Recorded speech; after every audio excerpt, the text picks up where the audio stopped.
Mhm.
Might not turn me on yet.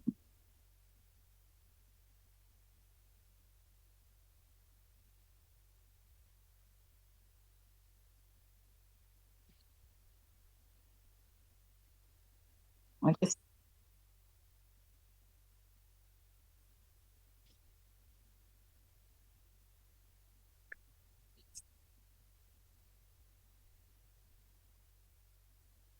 I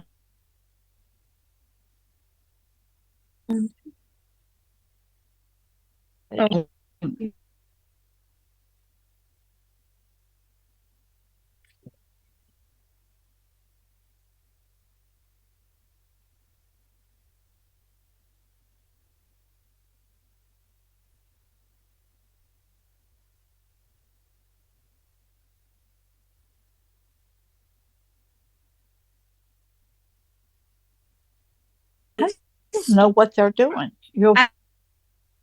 Started yet. They're Because I think if they've started, you would see it here. I don't think they've started yet. Like, I don't I think hear them say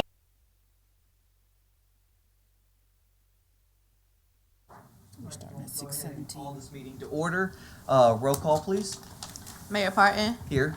Vice Mayor Gore, Councilor Joyner, Here. Councilor Harris, Here. Councilor Denton, She's on mute. here. Councilor Pelham, Here. Councilor Holloway. Here. You have a quorum. Okay. At this time, do I have a motion to allow Councilors Harris and Denton to participate remotely? So move. Okay. Motion's been made by Councilor Joyner and seconded by Councilor Pelham. At this time, Councilor Harris, can you state for the record where you're conducting the meeting from and why you're requesting to participate remotely? From my home because of medical reasons. Okay. Thank you. Councilor Denton? yes at home. Medical reasons. Okay, thank you. All right. Any discussion? Seeing no lights, roll call, please. Mayor Parton, Yes. Councilor Pelham, Yes. Councilor Holloway, Yes. Councilor Joyner. Yes. Motion passes 4-0. Okay. All right. This time, do I have a motion to go into closed meeting pursuant to Virginia Code Section 2.2-3711A1 to discuss and consider personnel matters, including board and commission appointments, the assignment and performance of specific appointees and employees of City Council, and to the extent such discussion will be aided thereby. Go back and Oh, hang on. So move. okay. Closed I'll session. Go to second it. close. At this time, Okay. is there any discussion? Seeing no lights, roll call, please. Councilor Harris, Yes. Mayor Parton, Yes. Councilor Denton, I have to leave that one. Leave and go. She's going into. Okay. Councilor Pelham, Yes. Councilor Holloway, Yes. Councilor Joyner. Yes. Motion passes 6-0. Okay. We gonna be just like that, so don't, you can't say nothing. Nope, We I wouldn't anyway. it'll be a miracle.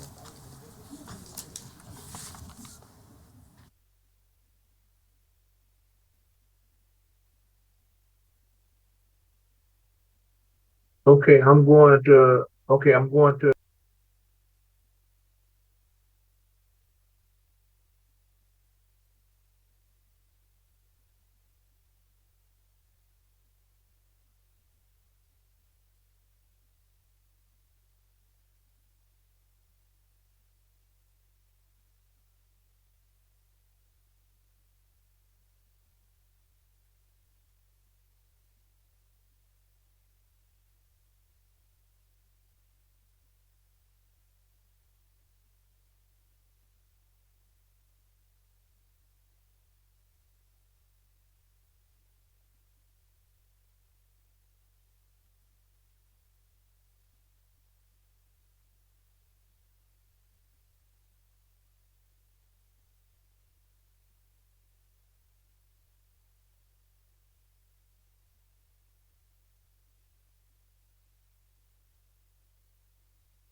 And I smell what you Get smell. started with our work session.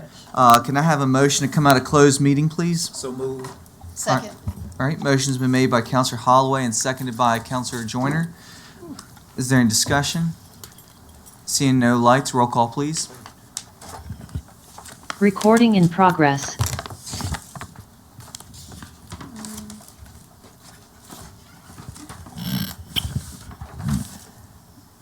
Mayor Parton, Yes. Vice Counselor Denton, Counselor Pelham, Yes. Counselor Holloway, Counselor Joyner. Yes. Motion passes 4-0. Okay, certification, please.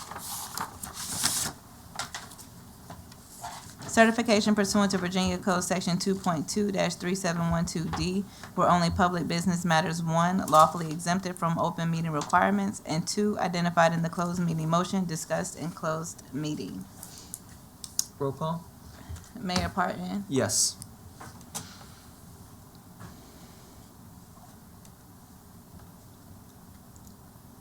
Counselor Harris, It's on there.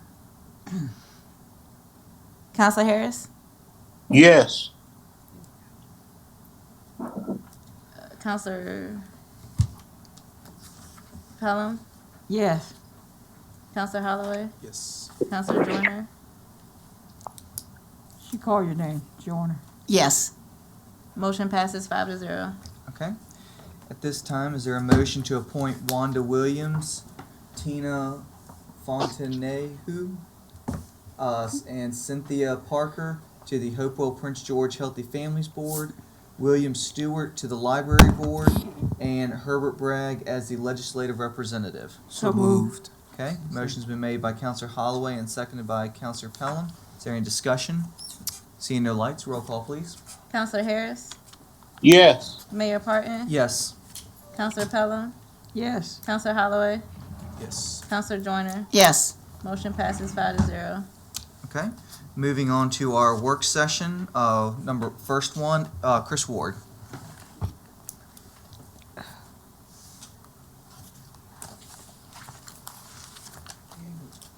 This agenda. It's back there. Code. I got this one on.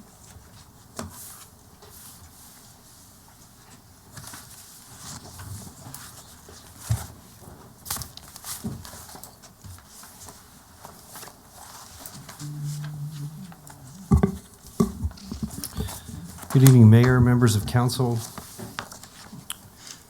Actually, the first two work session items tonight are related. We are running these applications in tandem because they are from the same applicant. But the first application regards a zoning amendment request to add single-family dwelling as an allowable use with a conditional use permit in the B3 zoning district. The applicant is Heron Isauer. The B3 district would affect wards 6 and 2, portions of 6 and 2. Currently, B3 does not allow single-family dwelling as a use, and of course, the request is to add it as a use. We held a public hearing at Planning Commission last month. B3 is shown here in purple. It's primarily located in three areas in the city, with the largest section being around Cavalier Square and down Oak Lawn Boulevard. The other areas are over in Ward 2 and up here at the bridge in Ward 1. The comprehensive plan recognizes that there are challenges with residential to commercial conversion. So I should state that a lot of these properties in the B3 district were originally constructed as single-family homes. They are on smaller sized lots, typically ranging from 40 feet wide to 100, 115 feet deep. Single family has not been permitted in this district since at least the 90s, so over 30 years.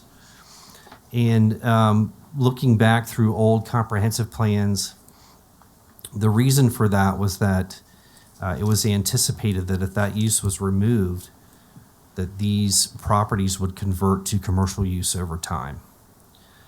But when we look at the numbers of the 87 properties that are located in B3, 37, or actually, I'm sorry, it's 31.7%, I believe, which totals 57 parcels, are still currently used as single-family dwellings. That makes them non-conforming. They're legal, but non-conforming. And we can suspect the reason these properties are not transitioning to commercial could be any number of reasons.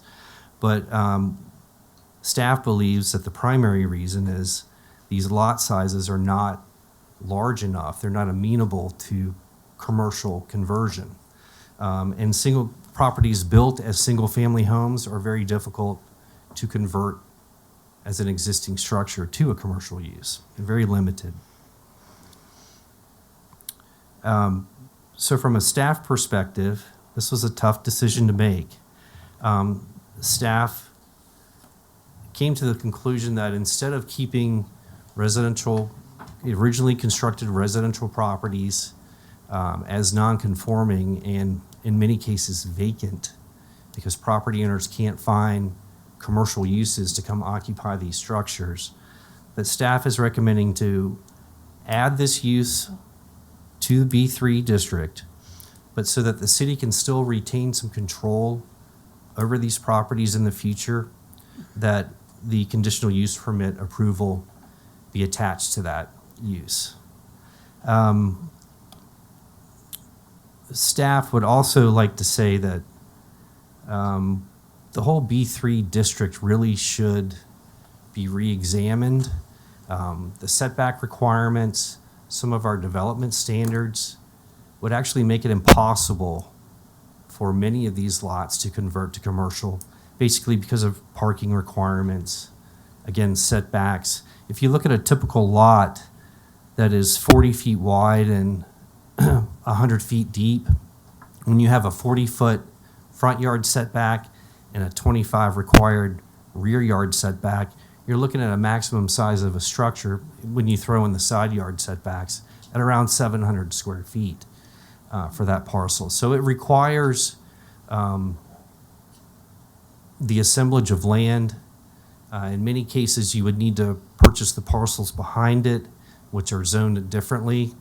It makes it very complicated for these properties to convert to commercial use.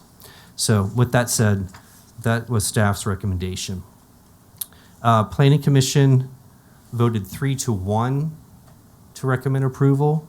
There was some concern on the dissenting vote that allowing this use could be a mistake, and that it would not support the transition of these properties to a commercial use.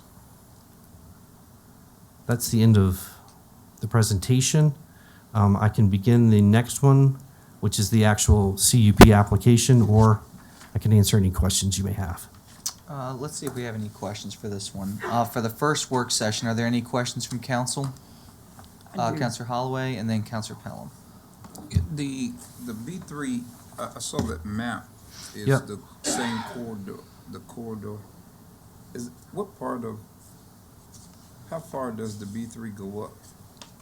It goes up north of, like up 15th, up past Cavalier Square. Are you talking about the map on the left? Yes. Mm-hmm. Yep. See the purple shaded areas? Those are the B3. So does B3 go, is that zone B3 that comes all the way up to like Wawa and all of that is B3? Is that zone the same? No, sir. It converts into B4 as you head west out 36. Okay. So right where the CVS is on Oaklawn, it's pretty much the western edge of the B3. and then from that point west, the district changes to B4. So I guess I got a little bit thrown off. So I heard you speaking to the fact that trying to turn it commercial, but then the request here is requesting for single family dwelling. The request is to add this use to the B3 as an allowable use with the CUP. It doesn't relate to a particular structure. Right. The CUP does, the application, but there's a reason the applicant's requesting it. And primarily it's because the applicant himself owns a structure that was originally constructed as a single-family home and claims he cannot rent it for commercial use purposes. And when we looked back through our records, we found that this particular property has remained vacant for quite some time. In fact, at the public hearing, there was one citizen who did speak up, and he spoke up against approval. His father owned this particular property in the past, actually had sold it to the current applicant, and it remained vacant. He essentially used it as a storage facility because he couldn't use it as a single-family home. Thank you. Okay, Counselor Pelham? Yeah. Will there be any construction opportunities for new homes to be built in that area? I don't know the whole area. I mean, I can't envision the land empty or not. Yeah, it's primarily built out. There's not many vacant lots there. Okay. But by adding it to the district, it would not, it would have to go through the CUP process in Still. order to be approved, if It it would was to still be have to new come through the- construction. It still would have to go through CUP. Yes, ma'am. Okay. Thank you. Yes. Okay. Are there any other questions? Okay. Hearing none. Next work session, Mr. Ward?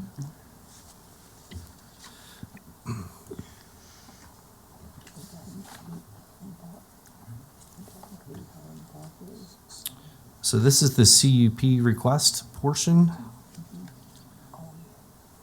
And the property in particular is 2707 Oak Lawn Boulevard. It is the same applicant, Mr. Izauer. This property is located in Ward 6, currently Zone B3, where the single-family dwelling use is, will be under consideration for you at your upcoming public hearing. So this is the property, this is the specific property that the applicant is requesting the addition to the B3 as well as what the CUP would apply to. Again, it's a structure that was originally constructed as a single-family home and was used in that manner for quite some time, but has primarily been vacant for quite a few years.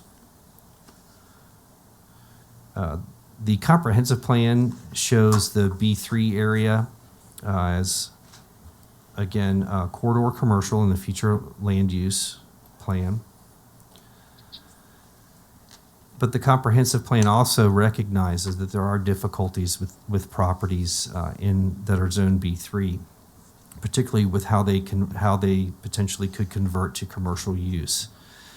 And these are all reasons that I mentioned just a few minutes ago, but essentially these lot sizes are not conducive for demolition of existing structures and construction of new, unless the assemblage of land occurs. And in many cases, particularly along the Oak Lawn Boulevard corridor, the parcels located directly behind these are zoned residential, so those would require zoning as well in order to assemble large enough pieces of land to accommodate modern construction. So again, the comprehensive plan recognizes the challenges with these conversions. Single family has not been permitted in this district for at least 30 years. Again, these are all the same reasons I mentioned in the previous presentation. Staff would like to take a deep dive into the B3 zoning district and see where changes can be made better accommodate the conversion of these properties to commercial. So that is a task that we will be undertaking this year. So in the meantime, staff was recommending approval of this CUP if the B3 is, if single-family use is added to the B3. Staff was recommending a sunset provision that would end at 5 years. Planning Commission voted 3-1 to recommend approval of the CUP with a sunset provision at 2 years. Again, we had one citizen get up at this public hearing and speak against approval of this application because his father had previously owned this property and was not allowed to use it for single-family use. That is the end of my presentation here, and I can entertain any questions you have about this particular application. Okay. Are there any questions from council? Okay. Seeing no lights. Thank you, Mr. Ward. Thank you. We'll be back for public hearing on these two in a month. Okay. Mr. Bennett?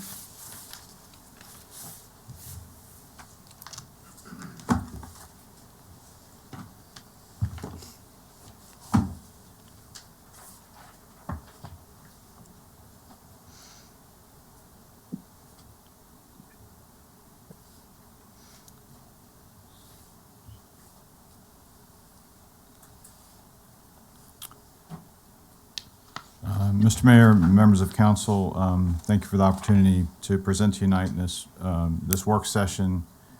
I'm here to speak to you about a proposed plan unit development that we are calling Victoria Landing. And just to be clear, this that I'm presenting to you tonight is something that has been created internally by the Department of Economic Development and Tourism, which is my office, in coordination with other staff within the city and some services from an intern from the Virginia Commonwealth University Department of or Studies of the Studio for Urban Planning. So this has not been prepared by any type of developer or contractor, but this is for the purposes of getting your feedback for advertising and calling for development proposals for this city-owned property. This is 12 acres of property that was formerly known as the Bluffs. It's located at 600 Victoria Street. The city purchased this property in 2007 for redevelopment activities and intent. Of the 12 acres of land, there's only about 5 acres that is buildable because of the topo, that's the topography of the site, and then also the wetlands delineation and buffer from that. As we put together this proposed redevelopment that we're calling Victoria Landing, we referenced several design references. First and foremost, the comprehensive plan. We also looked at the Friends of the Lower Appomattox River Trail Master Plan, the Urban Land Institute Technical Assistance Panel, and of course the City of Hopewell Muni Code as it relates to subdivisions and plan unit development standards. This is a very interesting aerial photo that I wanted to share with you. This shows Victoria Street when it was first built and its relationship to the property. And you can see that when this subdivision was done, the Dolan subdivision, that Victoria Street was a very prominent street. It actually is 60 foot wide, and its intent from the plan was to go out to a larger community that was going to be created back here. You can tell from this picture. I'm a big history guy, so I love looking at old aerial photography. This is what the property looks like today. And you can see the remnants of the former development on the site. You can see the former road that was there, and then where some of the older apartment buildings were that used to be on the site.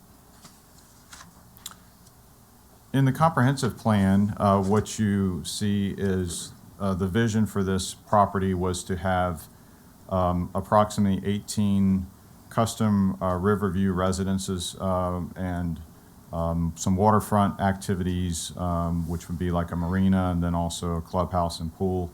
And that was kind of the dream in the comprehensive plan. What we did was we used that as a starting point along with some of the other technical panel from Urban Land Institute and the Friends of Lower Appomattox Master Trail Plan. And we first had to get our arms around what we actually had as far as buildable. So we engaged Timmons Group to do a survey and to establish all the boundaries, the topography, and to delineate, updated delineation of the wetlands, identify all easements and utilities on site in order to really wrap our arms around what we had. And after going through that process, we found out that as I mentioned earlier, the property is much smaller as far as actually what you can build on than what the comprehensive plan had assumed. And so what we end up with after, this is probably the seventh or eighth plan, what we end up with is a much smaller, modest development at only about 55 custom townhomes as opposed to the 85 that was contemplated in the comprehensive plan. There's also really no room to do the clubhouse and the pool on the property when you take into account all of the access that we need for fire and life safety and to meet our ordinances for subdivision. What you see here in this drawing, the areas that are in green, that's the open space. The areas that are in dark brown, that's the wetlands or the buffer. They combine those areas in the brown, and then the small rectangles grouped together in groups of 5. Those are the lots. So that's the size of the lot where the townhomes would be built, and we're proposing groups of 5. It's a pretty common modern construction design. Just a couple of things I want to point out about what we show in that plan there. We would have all the roads would be meeting the 50-foot right-of-way. The subdivision has the 2 means of accessibility for fire trucks to respond and go around properties in the case of an emergency. Also want to point out that there are some names on this plan here for roads such as Ward Street, Reynolds Street, Gomes Court. These were done just for reference and discussion when we were meeting with Planning Commission and also the Land Development Committee. They're not necessarily what the street names would be. There's a process for that in the site plan process in the future, which would be done. We did make sure that we met all of the requirements for fire truck turnaround at the end of Gomes Court. We have checked most of the boxes that we could see associated with the open requirements. I also want to point out that this development would have public access to the water by defined trails and paths from the public right-of-way, which is very important. It's part of what the master plan for the Lower Appomattox River Trail calls for, and we agree with that as well. The lot sizes that you see for the lots, this is not the home, but the lot itself, they would be 20 foot wide and 85 foot deep. And then, of course, you would have the setbacks on either side of the end units. Where you see units that are between Victoria Street and Reynolds Street or Reynolds Street and Ward Street, those could have rear garages as well because they have a street in front and in rear. The other homes would have front parking. And finally, sidewalks and street lights would all be done in accordance with our subdivision ordinance. For the sake of time, I'm going to go a little bit quicker here. The proposed development would have basically contemplated 2 styles of homes, both 2-story and 3-story. We anticipate the 3-story homes would be between those streets that have both front and rear access, and then the 2-story homes would likely be the ones with just the front access. There would be common area amenities as mentioned, and then also a HOA would be in place to maintain these common areas. And those common areas would include like all of the 50% open space, the walking trails and paths, the amenities, the pickleball court and the playground area and the pavilion, and then also to maintain the property condition standards to make sure that the properties do not fall into disrepair. Next steps for this, based on the feedback that I get from council and any questions and comments, we would prepare an advertisement to call for development proposals. We would then negotiate the sale of the property and a development agreement. The buyer would then do their due diligence, and then there would be a public hearing process before the property actually sold. After the property sold, there would be a site plan preparation. There would be actual rezoning required once the site plan was done for the actual PUD. That would also include public hearings, and then the full subdivision site engineering would be done before the permit application review process, land disturbance. All of that would take place prior to the completion of the roads. And then finally, the last thing that would happen would be the actual townhomes that would be permitted and constructed. So I look forward to hearing any comments and questions that you may have. We're really excited about this piece of property and getting it back onto the tax rolls so we can start receiving revenue from it, and also bring 50 to 55 new families into Hopewell. Okay. Are there any questions for Mr. Bennett? Counselor Pelham and then Yeah. Counselor Joyner? At what point do you consult with the school division to let them know as well, so they can do some preparation as far as, I can't remember which one of those elementary schools are overbooked with kids and one of them is under, so is that a part of the process? So when the actual site plans are submitted, that would be following the sale of the property, and then so step 5, when we receive their site plans and that process for the rezoning, we would certainly be circulating those around and getting that type of feedback. Yes. Thank you. Okay. Counselor Joyner and then myself. Sure. Thank you very much for the presentation. It is very exciting that this piece of property will be developed. This may not be relevant to this particular piece of property, but one of the comments following the Hope Crest presentation and so forth is that one of the most successful developments in the city has been an age-qualified development. And perhaps this is not the right piece of property, but I think replicating the success of a development such as Cobblestone would be something that I'm hoping that you would be looking at, because I think it would be very important. And I certainly think that over the years there have been discussions about how this particular city is very well poised to be an excellent retirement community, because we have the access of the hospital. We have Fort Greg Adams for military retirees, and we obviously have the wonderful waterfront. Thank you. Yeah, I will Yeah. look into the age Yeah. qualifying and see what is Yeah. associated with that and opportunities. Maybe there's a piece or part of the property that could be used for that. Wait, I can't hear you. What'd you say? I said I will certainly look into that and see what, I'm not really familiar with age qualifying communities, so I will research it more and I'll consider that in the RFPs we send out. Okay. Yeah, Okay. and can I say one more thing? Sure. Mayor? Just thank you for taking the initiative to do this. It's been a long time since the Bluff area. I guess we need to get away from that name.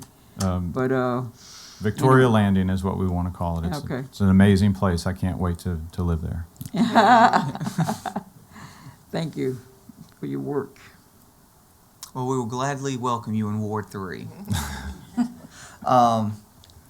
One thing I wanted to ask, if you can consider in your development, is the same thing that I asked for in Hope Crest and other development projects, is for the entryway coming in, could you put or require them to add some of the digital technology that we've invested in the community. So that way, you know who's coming in the neighborhood and those that are coming out. And then I just think it'd provide an extra level of public safety for those residents. The second thing I wanted to mention is because it's right on the river and you're right on wetlands, I noticed a lot of the renderings and the pictures you showed had a lot of siding.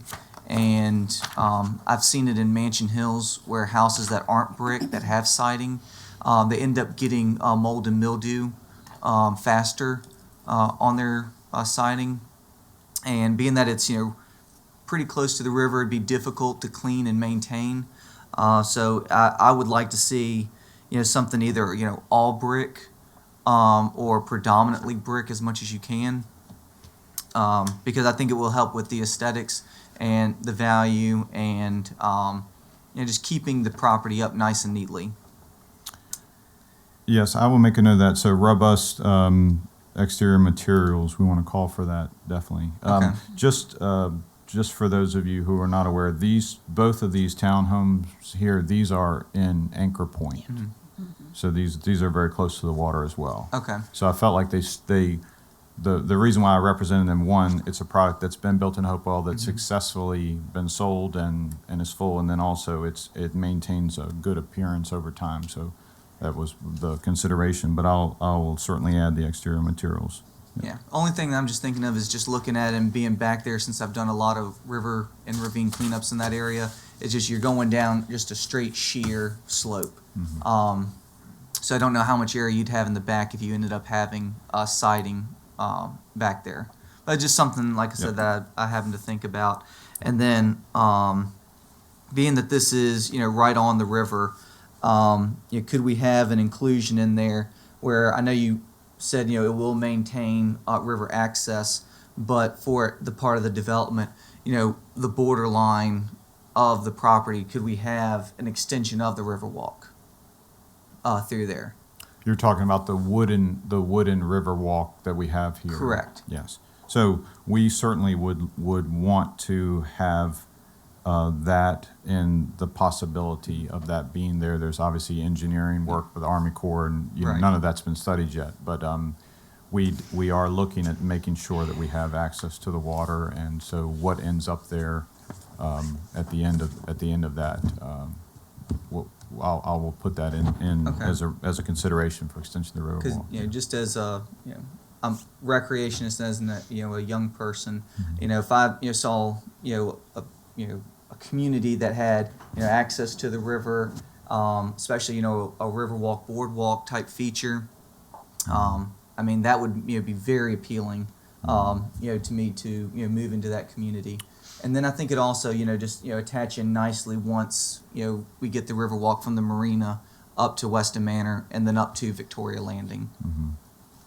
Yes, we actually spoke, staff and I met with FOLAR, and we spoke about this property in particular, and they were interested in maybe a combination of walk that was a defined trail and path, and not necessarily all just the wood part, but certainly we want to be connected in that trail. Yes, Okay. yes. All right, and those are the main takeaways that I had. Great. All right. Are there any other questions or comments from members of council? Okay. Seeing Thank no you so lights. much. Thank you. Thank you. All right, we're going to move ahead with our regular meeting. Yeah. Mhm. Yeah, I read that on here. All right, we're going to call the regular meeting to order. Roll call, please.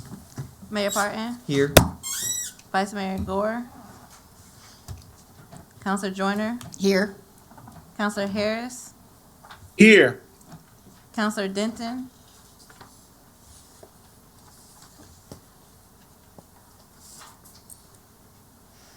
Counselor Denton, She's muted. I'm gonna put her down as That's fine. present. Yeah. Counselor Pelham, Here. Counselor Holloway. Here. You have a quorum. Okay. All right. I want to thank everybody for coming out to tonight's city council meeting. At this time, we're going to have prayer by Pastor White, followed by the Pledge of Allegiance to the flag by Counselor Pelham. Please stand.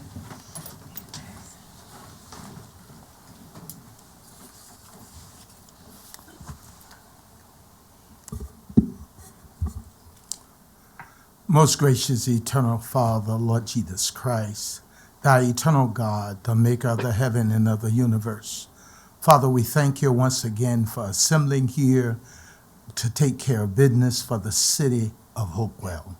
Father, we pray for every city councilman.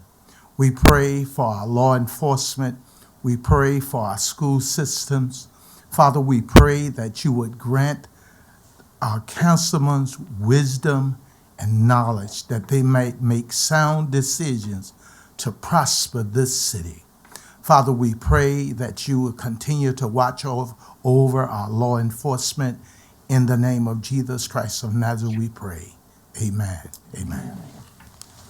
I pledge allegiance to the flag of the United States of America and to the republic for which it stands, one nation, under God, indivisible, with liberty and justice for all. Thank you. All right. At this time, I'd like to ask for a motion to amend the regular meeting agenda to move up the Robert Bob presentation to before information and presentations. They have to end up going to DC back tonight. So moved. Okay. Motion's been made by Counselor Holloway and seconded by Counselor Joyner. Is there any discussion? Seeing no lights, roll call, please. Counselor Harris, Yes. Mayor Parton, Yes. Counselor Denton, Yeah,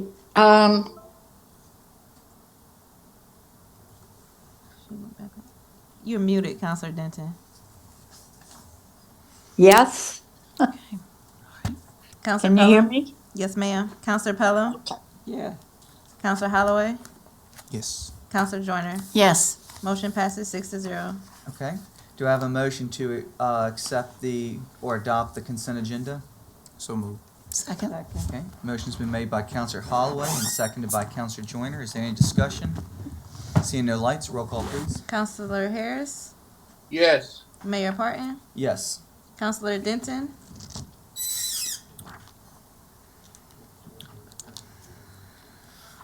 Counselor Pelham, Yes.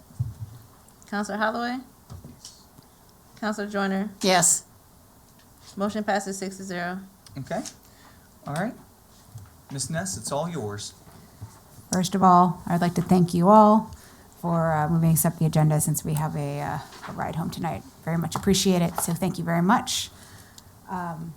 With that, you all should have, in closed session, I put something on your desk to walk us through. We're going to actually do some online here. And those council members from home, I emailed you a copy of everything a little bit ago, so you should have it all in your inbox if you'd like to follow along. This serves to give a quick update on what's going on, but we are also going to deep dive into standard operating procedures today, as well as some of the activities that are going on in the Tyler Munis system. So those are focused. We have some guest speakers today who are going to be joining me up here, who can stand and join me. This is Christy and Adriana, who will be speaking through most of the agenda today. This is our agenda. Again, we're going to just give a quick updating on the accounting remediation, and we're going to move into our deep dive. This, you should all be familiar with.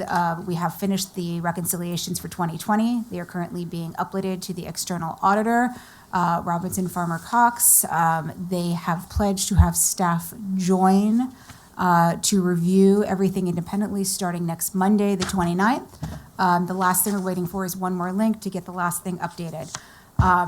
Regarding fiscal years 21 to 23, we still are on schedule to hit the fiscal year 21 February 28th date. We were able to set up an infrastructure when we did the fiscal year 2020. that will allow us to move through 21, 22, 23 a little bit quicker. Additionally, we've been sort of batching things. So we've done parts of items for 21, 22, and 23 when we went ahead and did fiscal year 20. So we're moving right along there. If you have any questions, Jack sends his regards. He is traveling this week, but we will all be on site next week.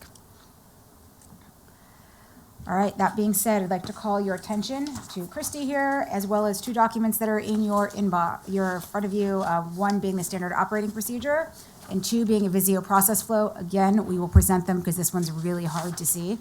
It's really meant to be a virtual presentation when it gets rolled out to the city. Just to refresh everyone, we are doing 22 standard operating procedures to date. This is a draft example of one. You can see it is not finished. It has not been published, but we want you to see what you can expect. We thought it would be interesting to do the budget one, considering that's all that you all are working in. And with that, for some background and to walk you through the example, I'm going to hand it over to Christy. Thank you. Thank you, Heather. So what is a standard operating procedure? It really is a step-by-step process that helps people understand what their day-to-day or routine tasks are, what order they should happen in, and with the visuals, it gives them an idea of who's doing them and what happens before, during, and after, and when there's a decision. So it's a very critical way of being able to understand what's happening and how it's being done. It's very detailed. It has very strict descriptions, and we've been spending a lot of great time with members of the city reviewing and understanding how they do things today, and understanding also how we can improve that as we go forward. Procedures include things like controls of who can and can't do things and where approvals are required, checklists, steps, additional appendices, and other documents that will help people complete what they need. This is a very crucial process in making sure that we establish a consistent way of working and following the same types of procedures, person by person, role by role, regardless of who happens to be in that role at a time or if it transitions in the future due to new hires or different people taking different roles. Why do you need SOPs, or why do organizations in general need SOPs? It really fills in gaps of information, but specifically with Hopewell, we've had some challenges with certain ways we work. There's been some audit deficiencies and some different operational needs, and these processes will identify exactly what needs to happen, how and when it needs to happen. We're establishing gates when and where we can of dates or timelines of things that should be happening. But these documents need to be trained. I can't hand you this document and say, please read this and understand everything in it without training to understand it and collaboration and communication across departments. It's a big part of it. Jumping over my tongue. So that's a very big part of it. So just developing the documents isn't where we need to be. We need to make sure that we get the right documents and we train people on how to use them, and we plan for an annual update to make sure they stay current as you go forward. We've talked about this a bit already. So the lack of documented processes today have created some great ways of working for people, but it may not be the greatest way of working to be efficient and effective in the things people do in the city. And the best way for us to move that forward and to get past these deficiencies is to bridge that information, make it consistent, train it. There may be situations where we have to make strong and hard decisions about how and why things may need to be adapted or changed, and then standardize it to gain efficiencies and consistencies, especially in your audit processes. These will be a pivotal part of you being able to move forward with different operational changes and ensuring compliance as you move forward with these requirements. As Heather shared with you, we have 22 narratives done, which means we sat with the business, we sat with the different departments, and understood how you do things today to develop a current state of how things are run. We have been working through that to transition to the two documents you have, which is the step-by-step SOP procedures and these Visio flows. And we have 17 Word documents ready in process, which is the long document, and 14 of the flow charts. 14 groups of flow charts, let me be very clear. There's more than one process in this document.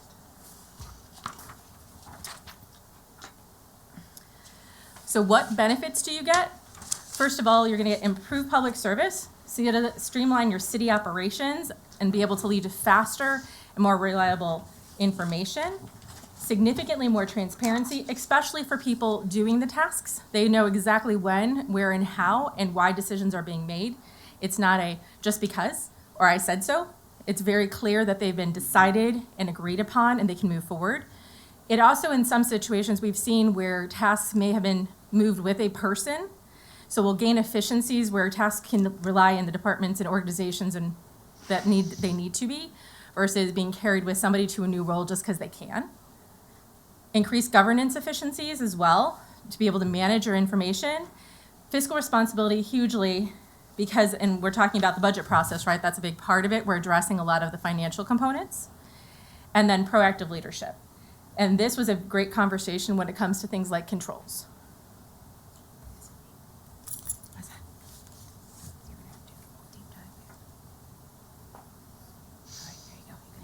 Okay, so the SOP, as a sample, not to walk you through and read you through everything, every SOP will start with a table of contents. And these SOPs will also be broken out by processes. So if somebody says, I need to know how to do year-end procedures, they don't have to call up the whole document. They can call up that process and the attached Visio in a PDF format to get it easily and accessible when they need it. And I'm in the separate document right now, the big packet. From that, they can also click down and look at the different sections. This particular one has 9 different processes we've identified and worked through to establish how we're going to do that information. Why is this not going now? I'm going to have you guys zooming in and out. All right, so we start with the purpose. What is the purpose of this SOP? Special declarations for what it addresses, the operational information that is included in every SOP that we do. Then we provide the scope of the document, so who's affected, what categories does it include, systems that it applies to, activities, documentation, and types of reporting. We don't want anybody to be lost, so we always include definitions and abbreviations, so if somebody who may not know a reference to something can easily find what it means. Then we go into the background of what the processes are that we are speaking of. And then we go right into a process. This details the roles and responsibilities of everybody in the process. And if you refer to the Visio briefly, you'll see down the left-hand side are the individuals that would be listed in your roles and responsibilities, and then have the tasks. So let me go through, it's right down here, it says PDF. Thank you. So you can blow this up. Please. Yeah. Yes. Thank you. So on our left-hand side, you can see this is an overview of an end-to-end process for a sort of specific type of budgeting for the approval. So you'll see we have a start. You have what the city manager and finance director will work on together. And these boxes, these square boxes, rectangular boxes, are steps in blue. Anything that is a diamond shape is a decision that has a yes or no to help people eliminate questions. And we've tried to ask as many questions as possible to get the answers. We have a couple other symbols. We have when data is entered or outputs are included. I don't see any in this particular document. And then there is always an end. But I can see very clearly that if I need to adopt the budget, right, I can see that that goes up next. So that's in green, which is city council. And then that will go up to a decision after that adopts the budget, not a decision, an action between these two additional roles and sets of roles and responsibilities. So for every process, we are also doing a visual. So there will be 9 flows plus an overview, so 10 in this particular document, that will attach to your SOP. So it's very clear for people, both in written and visual format, of what and how things should be done as we go forward. But again, we need agreement when we finalize these, and then we have to train people how to read and use them and how to pull them up when they need them, not just refer to their memory.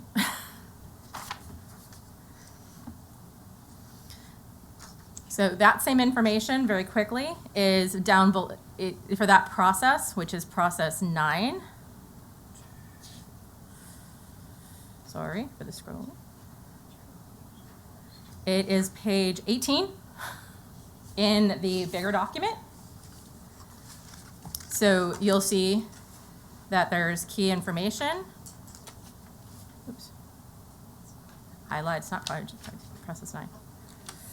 My bad, I'm sorry. Process 5. There you go. Page 12. And then you'll start to see so it starts with more detail, right? Presentation of the budget, then it goes through steps. And those diamonds you see in the presentation have yeses and nos here, and it discusses exactly the information that you'll see in the Visio. So depending how you like to understand it or where we have additional notes in detail for that information, that would be in this longer written Word document process, which will be PDF'd so it doesn't get accidentally changed when it's done.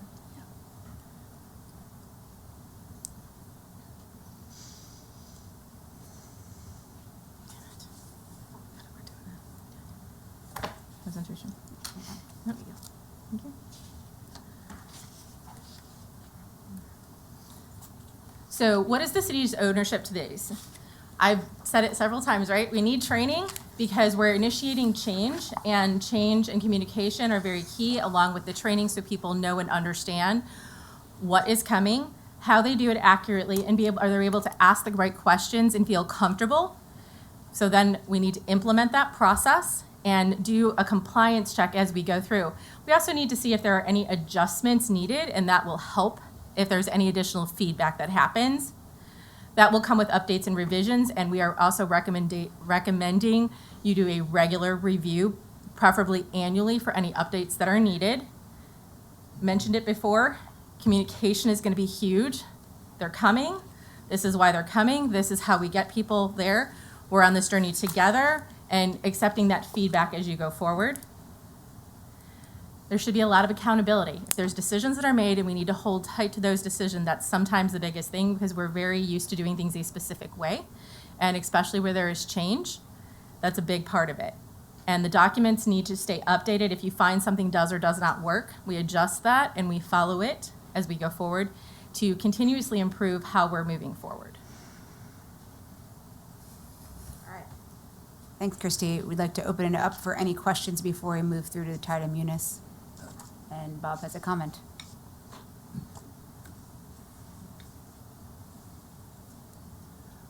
Yeah, just quickly, the standard operating procedures that we are developing for all of the agencies in the city is significantly important. It's important for communications. It's important for compliance. It's important, it provides a roadmap, and the business process map, you can hand it to a new employee coming in. They can see exactly what the process is for the work that they're engaged in. Heather and I have done this in large engagements that we've had, particularly in DC for multi-million-dollar engagements.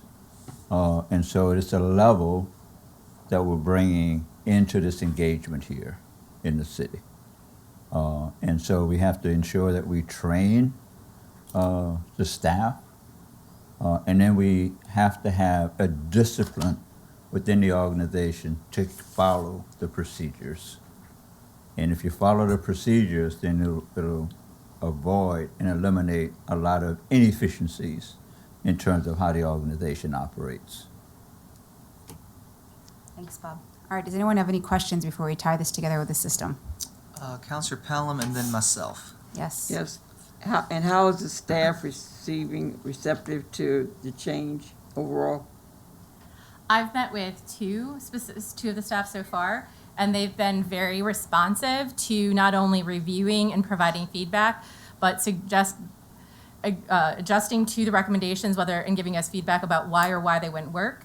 and also making their own recommendations of how to improve process in the future. So I've met with 2 groups so far, or 2 To departments. be Oh, clear, I yes, can say staff 2 members. people. You Yes, said like today, 2. we spent almost all day with the Commissioner of Revenue and her staff. Okay, Yeah. so like a department. Thank you for clarifying. Yes. So you work with departments together so everybody can be on the same page. Yes, we've been through finance and through revenue at the moment. Oh, good. Okay, and receptive.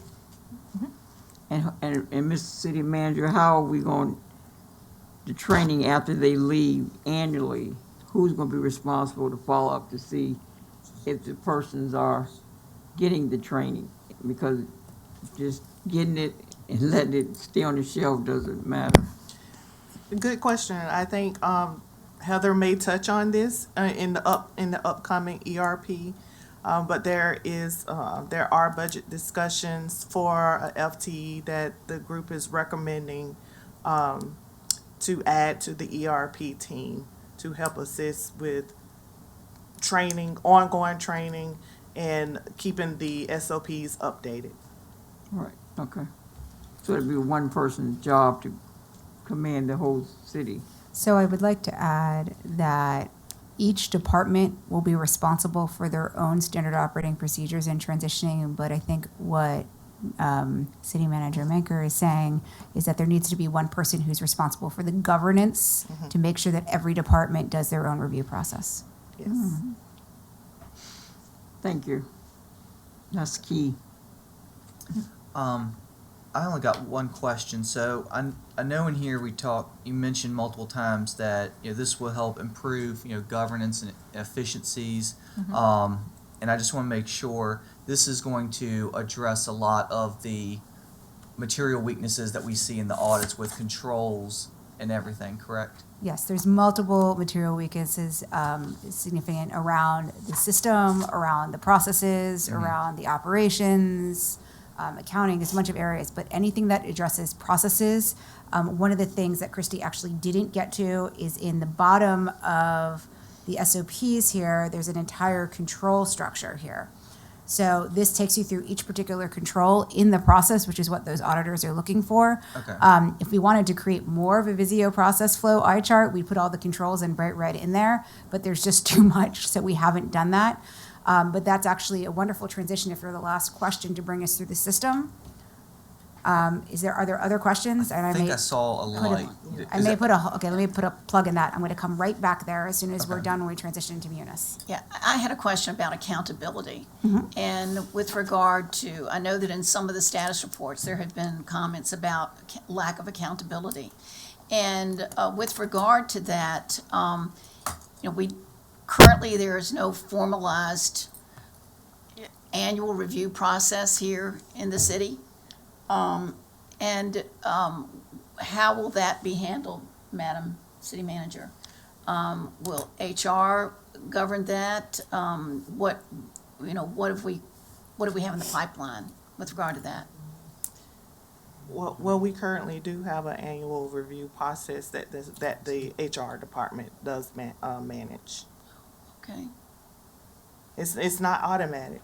Right. It's not through Munis, it's paper. Right. I understand But that. there is a process. Well, okay. Are you talking about performance review process, correct? Yes. I just want to be distinguished. You may be talking about the review process of the SOPs and updates. Well, I mean, I'm really talking about a more Employee. formalized, because, we have all of these SOPs and so forth and so on, which have to be incorporated into annual employee reviews and competencies and that kind of thing. And I'm not sure that they're formalized to that point. And I think that's a real area of opportunity for us. And it has to be implemented, otherwise we regress as soon as you all leave.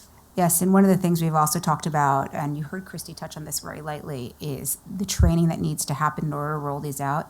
Not only the initial training to roll these out, but when you have new employees, and then once you update them annually, when there are changes made to the SOPs, they then also have to be reviewed. We're going to talk a little bit about the changes that are coming in Munis and then how that will affect these SOPs. We would then retrain, Right. for example, when we rolled out another functionality in Munis. Okay. But there are tools that are out there that I know Dr. Menker is familiar with, you know, whether it be SharePoint or other document management tools that will help you guys, and some of them are, you know, open source, free type things, that will help you guys can maintain these, trigger you to update them. You can assign responsible parties to them. That is something that we might want to talk about before we leave. We have one more question from Counselor Pell. Yeah, that was my question. I mean, in the age of technology, you still doing we can't do anything in Munis to, or somebody to keep up with the training, so you can just pull the document up and say, Brenda Pelham didn't get that training last month like she was supposed to. Yeah, It we gotta can be come to you something guys other- with some recommendations. It's currently underutilized. Where we have Munis give us that ability and NeoGov give us that ability, which is our hiring platform. It attaches each employee with their training and their reviews. There's the module. But we're not utilizing it. They're been utilized by paper, and just recently, the employee performance evaluation was activated in Munis just a week or two ago. So it's in testing phase right now. But when you say paper, but they've been doing it by paper, so. In the past, yes, ma'am. Yeah, yes. And then for these policies and procedures, there are other Talk a little document louder, repositories. please. I'm sorry. For these policies and procedures, now I feel like I'm yelling. There are document repositories that we can advise you on, that will show ownership, review history, all of those type of things. Yeah. Which Definitely may very agree. well come as part of these systems. We just have to look into it, and maybe Adriana behind me can guide us right now. Just stay right there. That's much better. I'm Yell at going to me. eat this microphone. That's okay. Yell at me. I'm old. Counselor Holloway? I was going to say thank you, and I guess, you know, handling city's business. The two councilors that just spoke, we probably all share those same sentiments. But again, thank you, and also thank you, Dr. Menker. I think not having these processes and procedures and stuff in place, management, administration, or whatever you want to call it, could be reviewing things all day long, but they wouldn't be reviewing the proper things until they get put in place. I think we have the people who are in position, who are capable enough to handle those things. But first, we needed to establish it. Most of the offices, I hear a lot of complaints. Oftentimes, everybody points fingers back and forth at who fault is what. But the problem is we have not had these policies and processes in place, and everybody, you know, held accountable. But I just think it's just, I don't know, out of ignorance or no grace, that everybody keeps pointing fingers back and forth. But we're just getting to the place that we have these processes in place. So I think Dr. Menker and the rest of the administration would do well with those things once each department gets those in place. Thank you again for your hard work. Thank you, Mr. Bob. We're pleased to be here, so thank you. Continue All on. right, so to get back, Mayor Parton, to your original question regarding controls. As education, you know, you've got preventative and detective controls, and you've got manual and automated controls. Standard operating procedures are what's called, generally in most terms, usually because there's manual things, these are manual controls, many of them are detected, right? As you guys get further and further into configuring Munis appropriately, and this is to set up Adriana, who's about to come up and talk to you about our plans for Munis, you will move more and more from detective and manual controls into preventative automated controls. And that helps really close those gaps with the control structure where the audits are concerned. So we're no longer talking about, right now, when people are approving things, for example, there's a manual signature and you need to have, like, let's say multiple, if there even is in this process, I should start there. There's a signature and then it moves on to someone else for a signature, but it's possible for things to move regardless of the signature because nothing's really stopping them, right? When you move into a system like Munis, we have an opportunity to configure things appropriately so that there are approval thresholds, appropriate approval levels, all these things designated, as well as financial controls. And those become automated. So the more and more mature the City of Hopewell becomes with the Tyler Munis system, the more likely you are to have true automated controls, as in it's not moving unless someone logs into the system, reviews it, and signs it, right? Which now manually you can work around that. So standard operating procedures are really important. They set up the infrastructure, they set up the communication, they set up the control framework.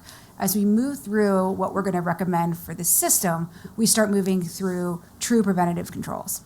So with that, just to re-educate everyone, we do have a piece of the statement of work that runs through next October for Munis updates, configurations, training, all the things, and they've been working with us since September on doing that. And Adriana is going to come and join us on walking us through sort of the more near-term roadmap as it relates to one of the most recommended modules. Thank you. Good evening, everyone. My name is Adriana Luna. I want to thank you for your time today and also for the opportunity to explain our roadmap and how we are working towards assisting you towards a better future, hopefully. So I wanted to give you a broad overview of what we've been doing so far as your ERP experts. We started off, like Heather said, back in September with a discovery session. We came on site. We had some on-site meetings with some of the departments to have discussions and determine where we are. Once we complete discovery, we move on to planning. What are we going to do? How are we going to help you move forward in this wiggly road we have ahead of us? Once we complete all of our planning, then we move over to execution. Execution, we want to confirm that we are moving in the right direction with reconciliation, with the proper training as needed, with enhanced ERP utilization. As I mentioned earlier, there's some things that are being done manually that take a lot of time, and we don't have the proper reporting or tools to know where things stand. Once we get into execution and we've worked with the different departments and users on how to properly use the system and to its best functionality, then we want to move over into validation. I think earlier we had a question, once we put all of these things in place, how do we know that they're going to be kept up, right? So that's why during our planning, we wanted to ensure that we built up enough time to support you after these changes were completed so that they can be maintained with our support. So what do we do after we do all of this discovery? During our discovery, we become your expert trainers and enhance training utilization and module demonstrations with the Tyler ERP system. So not only do we work with the Tyler consultants, but we actually coordinate special training. Special training, we noticed back in the fall, we attended one of the reconciliation trainings that Tyler had with the Treasury Department and the Finance Department, and we realized that Tyler trains you on how to push the buttons, right? They show you how to push the buttons, how to set up the system. And I always like to use this analogy of we all have cell phones, right? But every one of our cell phones is different. That's the way that the ERP system works. It's a template, and we all have the opportunity to use it a little differently. And how we set it up is going to determine our success. So that's where Tony and I come into play, where we revised what was being done and how it was being done. One of the first things that we noticed was some of the reporting that we ran. We realized very early on during the discovery period that cash accounts were in deficit. Well, depending on how cash accounts are set up within your system, it could either hinder you or put you up for success, right? we want to make sure that we put you up for success. So in our discovery process, we realized that you currently have a contract with Tyler with their PACE program. So I'm not sure if you all are familiar with Tyler's PACE program. Tyler's PACE program is a service that they provide after implementation has been completed to continue to support as needed. So one of the things that we feel is very important is having an ERP team put together, like it was mentioned earlier.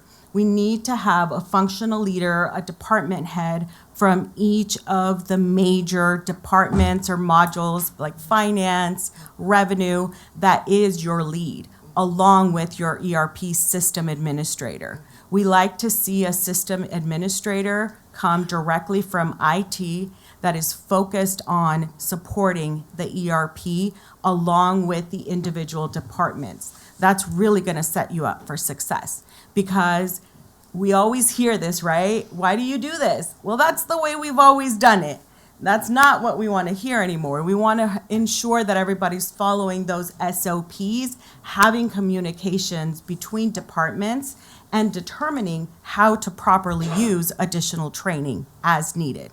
Things constantly change, so we want to make sure that we're up to speed with things and properly using your PACE training days. Finally, our main goal overall is to ensure that all city staff is required to understand their function.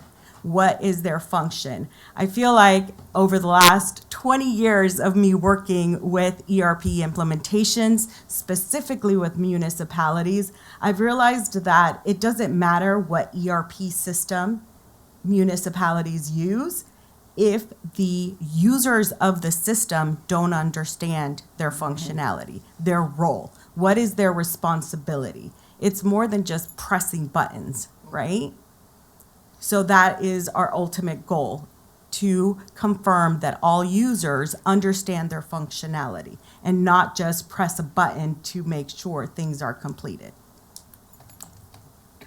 So some of the ERP training that we have coming up that is pivotal to our success over the next few months is bank and cash reconciliation. We have that coming up. We have a prep session coming up tomorrow, and we have an all-day training session scheduled on Thursday.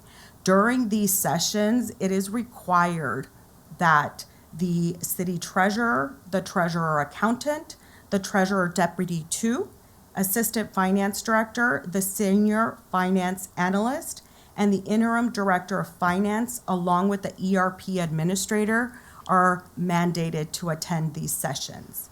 It is very important that they are mandated to attend the session tomorrow to prepare for their training with Tyler Thursday morning, and then have a follow-up wrap-up session on Thursday afternoon to determine roles and responsibility along with ownership.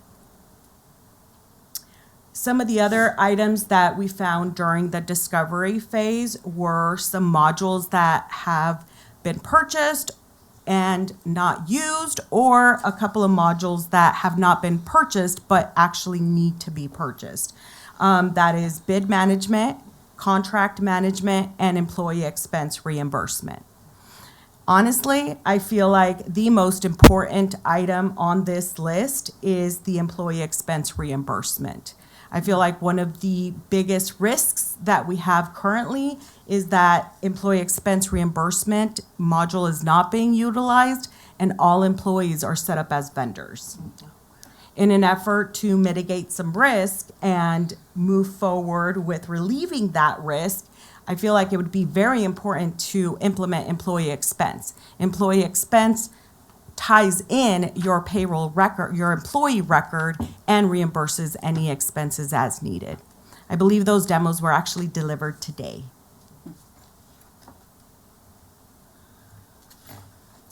So how have we been supporting you to be successful since we started this journey in September? We started with ERP module demonstrations, of the different items needed and coordinated with the ERP administrator and scheduled additional training as needed, streamlined some of the processes that you currently follow.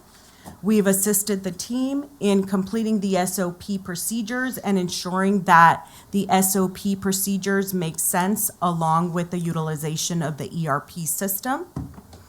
We developed a project work plan, a very detailed project work plan, may I add. We have a copy of it at the end of my slide deck, so I'll share a little bit of details there. And we've been working very diligently with the team on the reconciliation. We've also worked on additional training, specifically bank reconciliation. As I mentioned earlier, the training with Tyler is scheduled on Thursday, January 25th. But as I mentioned earlier, we need to have internal discussions tomorrow to ensure that we are all prepared to make decisions after the formal training with Tyler on Thursday. And lastly, one of our biggest items during our discovery phase was pooled cash fund. So currently, not to get too into the accounting world, we discovered that all of cash is currently being managed through one cash account within the general fund. So after running one report of looking at your cash, I automatically see red flags everywhere, and I could see how you've been struggling. And this is not to say that the staff isn't doing their job or they're not making the best decisions, because this was done, these decisions were made 10 years ago. So there's always room for improvement, right? I have a client that went live in April and they're ready for improvements. So one of the biggest recommendations that we are making is to implement a pooled cash fund. Oh, what? So what is a pooled cash fund? Okay. Yes, ma'am. So what is a pooled cash fund? Currently, you have all of your cash managed through one object code or one account within your general fund. And that makes your reporting look really wonky. I can't think of a better word than that. But what we are recommending is to have a fund created that's specifically going to be used to route all of your cash transactions through that particular fund, using additional liability accounts so you understand your equity and pooled cash within each fund, but more importantly, so you have the ability to run a report on pooled cash that lists the balances of each and every one of your bank accounts at a glance, because it doesn't need to be that hard. So a little bit more about pooled cash. It's basically a technique that is used within the ERP system that creates an additional fund, usually sorted at the end of all of your numbering system, that just uses different liability and cash accounts to represent your bank accounts and cash within each and every other fund.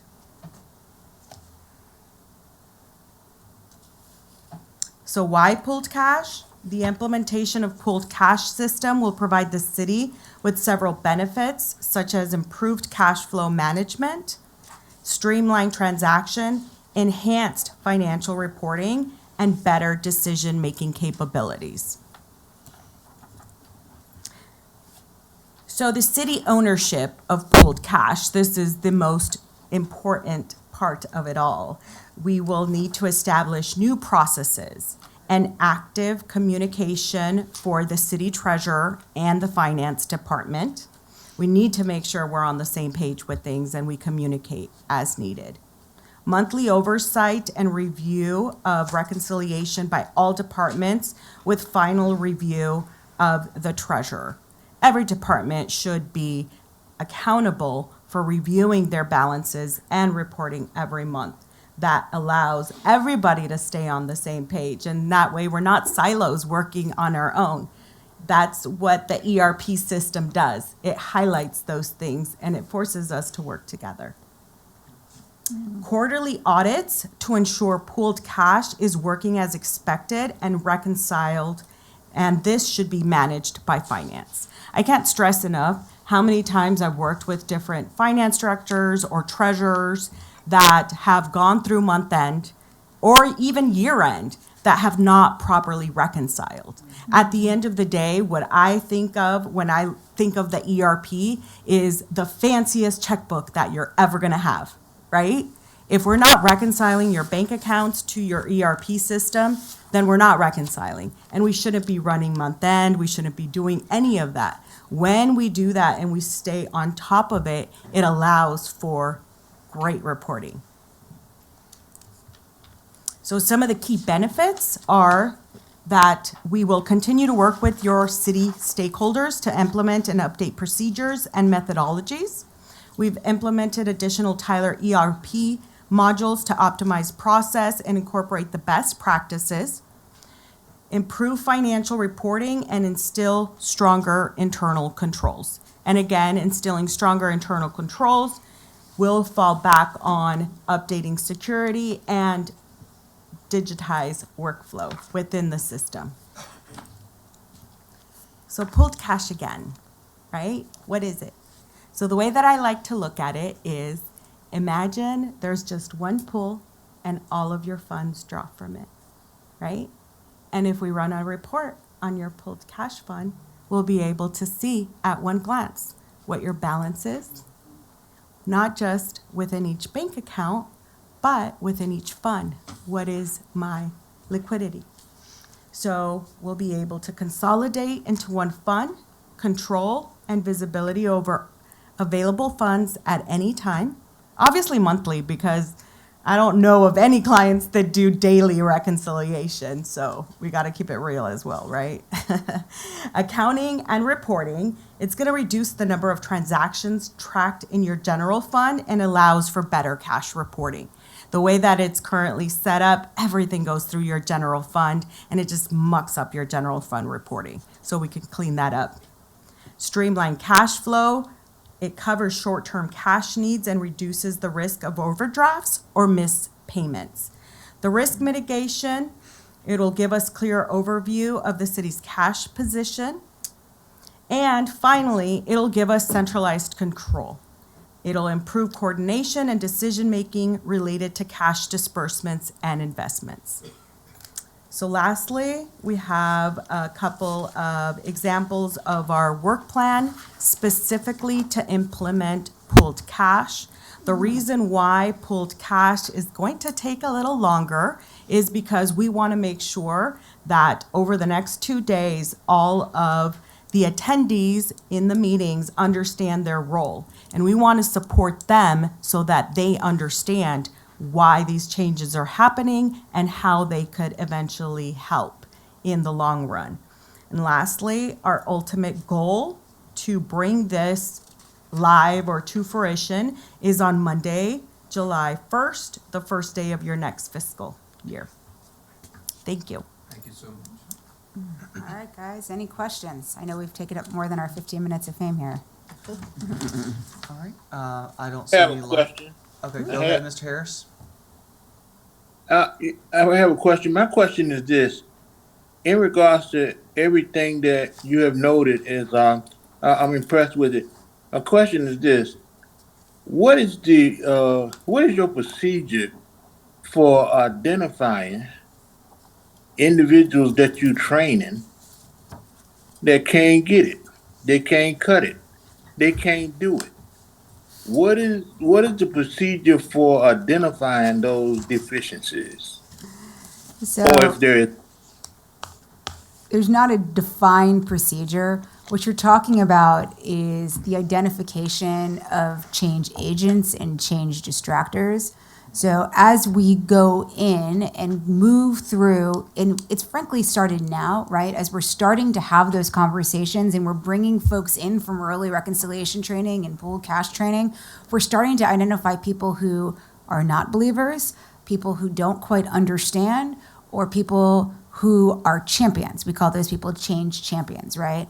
So we identify them early on, and then believe it or not, actually, and I think I talked about this when we had oral presentations, what seems like a year ago, but was probably, I think, August, when we talked a little bit about converting the change detractors. Actually, they end up becoming the best champions if you do it correctly.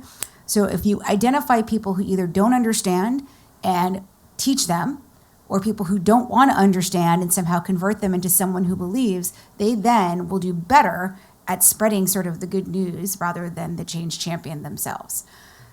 So that has been our history.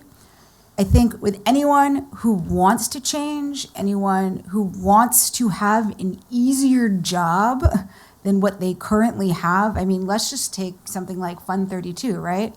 You know, to figure out what we have left in that fund, there's no real easy way to do that right now other than those manual procedures. And then we have someone at the wastewater treatment plant right now who's over her head in paperwork trying to figure out what's where, but there's nothing systematic that is quick for her to just pick up and log in and say, oh, here's what I've got. And oh, by the way, it reconciles with our bank accounts. And this is just specific to that fund.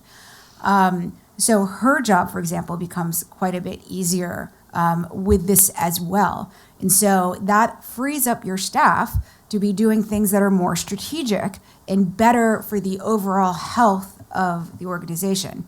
And if I'm sort of reading in between the leaves, Mr. Harris, you know, if you're asking, you know, sort of what happens if people don't cut it, well, you train, you tell them again, and you tell them a third time. And you give them lots of opportunity, and if they still don't, then we have a different discussion and maybe reappropriate them away from the system. Oh, okay. The reason why I'm asking is so we talk about finances. We're in a city. We can't afford to be paying individuals that's not cutting it. And what it is that we need to do quickly is to identify that. That would help us tremendously. That was the reason why I was inquiring. Yep, because, I figured. Okay. All right. Well, if there's no other questions, thank you so much. And safe travels. Thank you, and again, we appreciate you moving us forward. I think Bob has one final closing comment, and we'll see you all next week. This one, no, read that. This is ours. Yes, I just want to respond to the question that was raised.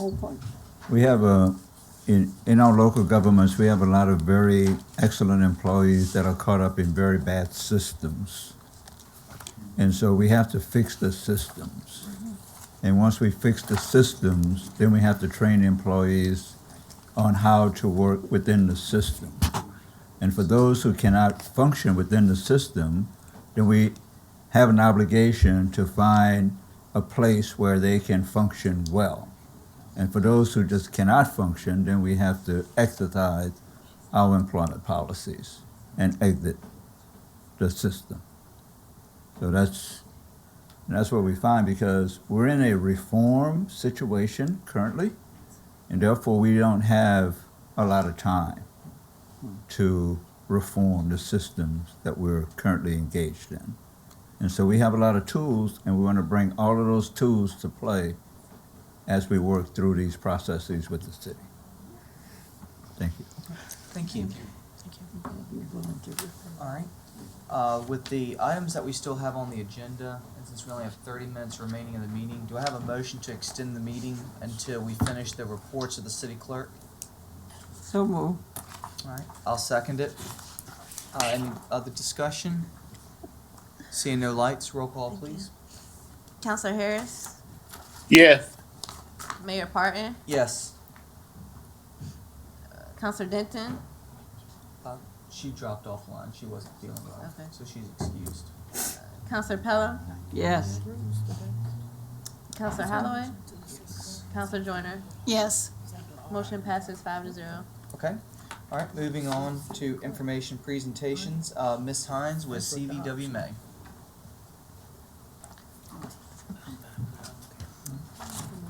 Good evening, Mayor, members of the council, Dr. Ranker. Thank you for having me tonight. I don't know if my slides are up. I know they were in the council packet.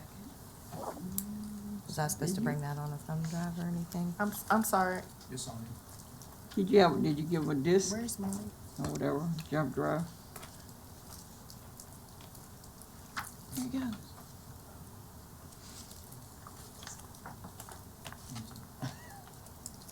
This comment is just slow. Okay. Okay, well, while that's loading, again, I'm Kim Hines, Executive Director for Central Virginia Waste Management Authority. I'm here tonight to talk about implementing new trash collection program. And first of all, I just wanted to introduce a couple members of my team that are with me tonight. Rich Nolan is our Director of Operations. Some of you may have talked to him or emailed with him. He kind of oversees all of our contracts and programs. Julie Buchanan's also with me. She is our Public Relations Coordinator, so she is working on communications with citizens about transition and implementation of new trash program.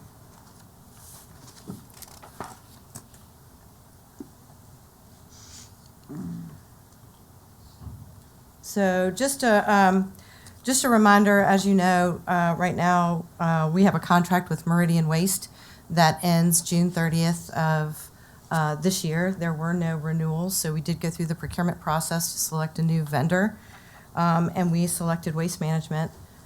So we executed a contract with Waste Management that begins July 1st.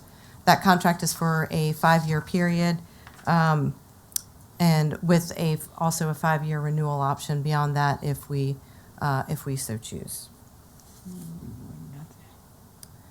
A little bit about the new contract. I wanted to just tell you all what's coming down the pike, what we're going to be communicating out to citizens. First, I just wanted to recognize Mike and Monique, who are over here, that have been working with us on implementation and transition since the summer. A couple new things coming down the pike. One, every resident will get a new trash cart. This one thing that's new is that CVW May will be purchasing the trash carts versus having the contractor purchase the carts, which we have done in the past. The carts are gray with a black lid, and they have our information on them for customer service of our website and our phone number, so folks can contact us for information, for anything service related, that sort of thing. The contract or the service will remain as a weekly collection. And one thing I didn't mention about the new cans, there will be additional cans for residents to purchase if they, whether it's for overflow or if they have more than one trash can can hold. We can talk a little bit on the next slide about bulky waste and that sort of thing. That's still part of the contract and still part of the collection. We will begin delivering the carts mid-June to the end of, or mid to the end of June. It'll probably take, a week to 10 days to get them all delivered to residents. We'll get the question of what to do with the old carts. There are a sort of a mismatch of carts out there. When this contract began with Meridian, we kept the old city cans for use until they needed to be replaced or repaired. And at that point, the resident could call and get a new cart. So some of the carts are city-owned carts. Some of them are owned by Meridian. So we are working with Meridian on removing their carts during that same time frame. And then also we will be helping the city remove the old city cans. So we'll be asking residents to, after that, that last day of collection to, or once they get their new can, to leave their old can out on the curb so that we can come, either us or Meridian, to remove them. This will take a little bit of time. Ideally, we, after that last collection, would like to pick it up then so that residents don't continue to use it. But we will be asking everybody to put them out on the curb and until they're removed. The trash will be required to be in a CVW May cart for collection. So folks want to keep their old cans. We see that all the time. And if they can certainly keep their old can, it just won't be emptied on trash day.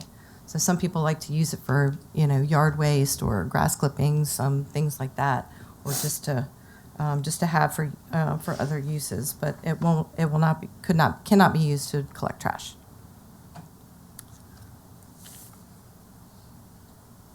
Oops.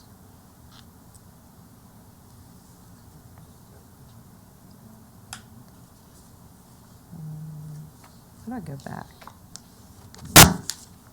Is there a way to go back? Oh, okay. So I wanted to talk about bulky waste. As you know, right now, bulky waste is collected on collection day. Right now, you can put out up to what might fit in a half-ton pickup truck load out on the curb on your collection day, and it will be collected. And when I talk about bulky waste, what we're referring to are items that don't fit in the cart. It's not necessarily extra bags of trash. It is things like furniture, appliances, yard waste, things like that that don't fit, that don't typically fit in the cart. So again, and this is not changing from what's in the current contract. That is the description of what bulky waste is. The limit is not changing. You have the same limits as in the current contract. The one thing that will be changing is that residents will be required to call it in on the day prior to their collection by 2 p.m. So we'll be requiring that residents either log it themselves. We have a self-service tool on our website that they can, that residents can go on and log and give us a little bit of information about what you have on the curb. That will help Waste Management be able to route it and know exactly what's out there and how much there is to pick up on scheduled collection day. So that is new, and that, again, will also take some time, but once residents, kind of learn that process, it becomes pretty seamless.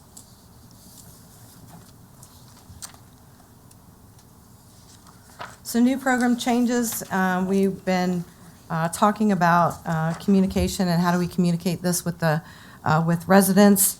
We are partnering with the city on messaging and things like the city spotlight, news alerts, working with the city on social media. We'll use traditional news media as well, or news releases. We'll develop a flyer that you can use in city buildings and libraries. We talked about utilizing the utility bill insert that goes to all of the residents prior to let them know what's coming and what to expect and where to go for more information. We have a page on our website that will be dedicated to City of Hopewell and City of Hopewell residents, or you can go and find out more information and learn more about how to contact us and get questions answered.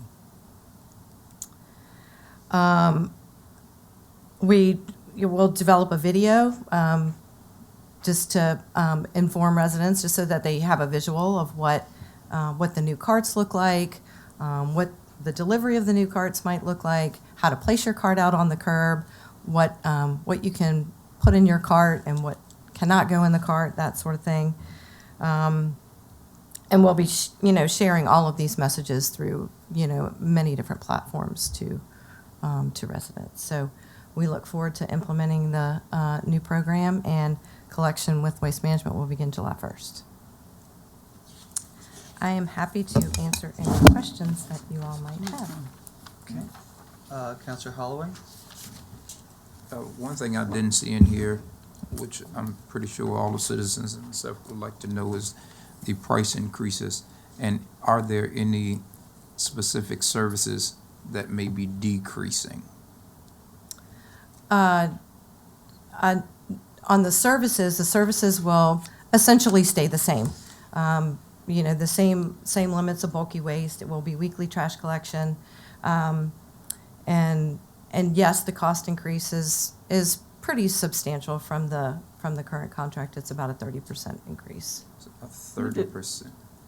Let the citizens know how much. Yeah, 30% increase. How much is that? So I gotta go back to what your current rate is. It's a little less than $3. Is that right? Oh, no, you should know that. Yeah, we don't. Yep. Don't you know what the prices are? I mean, No, Yep, so it's 11, just doing the math. It's 11 It's what? $2.60 Okay. difference. I can't hear you. $2.60. $2.60. We're going up $13 and some change. Does that include the cost for the container? Is that true that they have to pay $2 a month for life or whatever for the next 5 years? No, ma'am, the cost of the container will be amortized over 10 years, and that is 65 cents per Okay, household and per so month. if you don't get the next renewal, what gonna happen? I guess that'd be a benefit to the citizens, they won't have to pay. Because you only have a 5-year contract, right? No, so CVWMA will technically own the carts, so we could, use them if you decided not to renew with this contract. If we're doing another contract, we can still use the same carts So, if through CVWMA. all right, so you said you charge for, so are the citizens purchasing that can? Because you said for a limited time, so after the 10 years up, the citizen would own it? Well, CVWMA is purchasing them.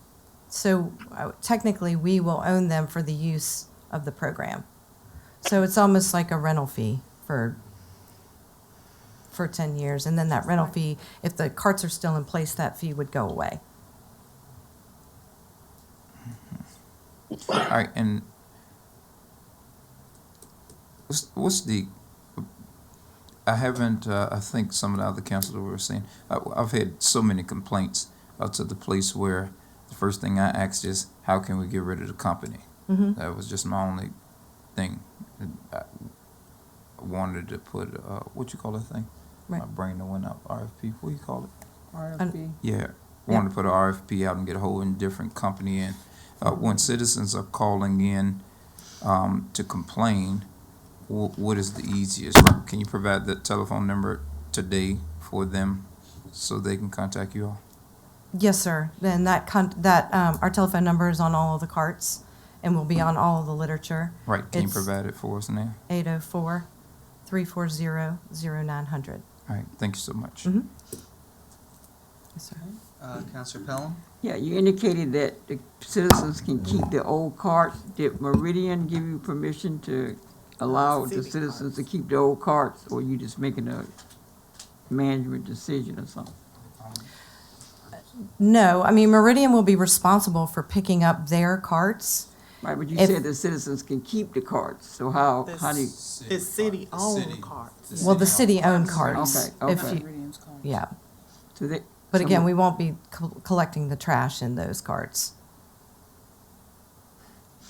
And there will be some that Meridian miss or, that we might have to take care of later. I'm confused. The city owns the carts, but Meridian's gonna pick up their carts. So which one is it? So Do it's we? two different ones. So some people have city-owned carts. Oh, the old green ones Yes, the versus old the green blue ones. ones? Yes, ma'am. Okay. Yes, ma'am. Yes, ma'am. Oh, and the green ones belong to the city?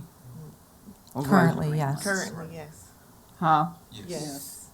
The green one's owned by the city? Yes. Wait a minute. Wait a minute, so the blue ones, you're not giving the citizens permission to keep those, right? Correct. Okay, you need to make that distinction there. Yes. All right, so quick, I have, Hold on, Counselor Pelham, are you finished? I guess, yeah. okay. I have a question then. Yes. I certainly hope the city-owned carts, so y'all not gonna have that on our bill if you have not provided a new can yet, are you? It doesn't make sense if you can be charging me extra money for something that you haven't provided. No, we'll be providing the new can prior to the prior to the contract starting. And Okay. the charges will begin in July. Okay, With the new perfect. contract. Okay, any other questions? Seeing no lights, thank you so much. Okay, great. We look forward to it. All right, moving along, next is Dr. Reynolds with the Planning Commission Annual Report.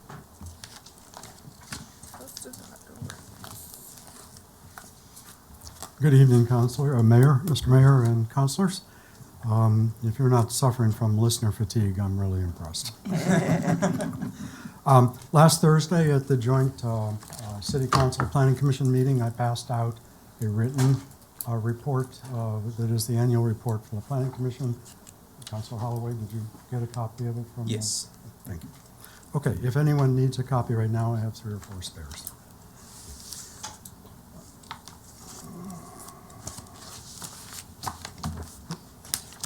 So what I'm going to do is briefly, very briefly, talk about the Planning Commission status, our accomplishments this past year, our CIP recommendations, and our plans for this coming year. As far as our status, right now we only have 4 members. I believe you all are aware of that. State law mandates that we have at least 5, so we're not operating with a full complement of members, and I ask you to please help us as soon as you can in this matter.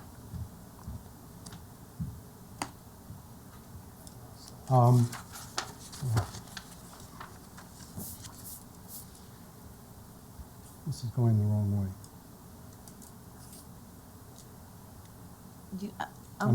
Can you take me back a slide or two, please? Right there. Thank you.